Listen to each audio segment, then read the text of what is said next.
বেলজিয়ামের হাইফেন্স জাতীয় উদ্যানে ভয়াবহ আকার ধারণ করেছে দেশটির ইতিহাসে রেকর্ড দাবানল। গত শুক্রবার থেকে শুরু হওয়া এই আগুনে ইতোমধ্যে প্রায় ৩,০০০ হেক্টর বনভূমি পুড়ে ছাই হয়ে গেছে। আগুন নেভাতে বেলজিয়াম, জার্মানি ও লুক্সেমবার্গের ৫০০ ফায়ার ফাইটার একযোগে কাজ করছেন।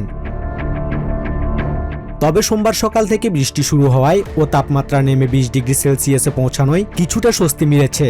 তবে মাটির ৫ থেকে ৬ মিটার গভীরে থাকা শুষ্ক পিটল্যান্ডে আগুন ছড়িয়ে পড়ায় তা পুরোপুরি নিয়ন্ত্রণে আনতে কয়েক সপ্তাহ বা মাস লেগে যেতে পারে বলে সতর্ক করেছেন কর্মকর্তারা।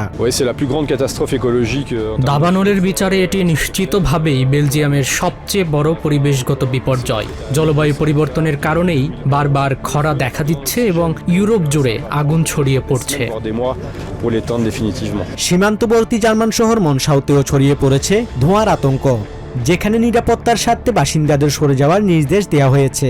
তবে দুই দেশের সমন্বিত প্রচেষ্টায় আগুন সীমান্ত পার হওয়া থেকে ঠেকানো সম্ভব হয়েছে।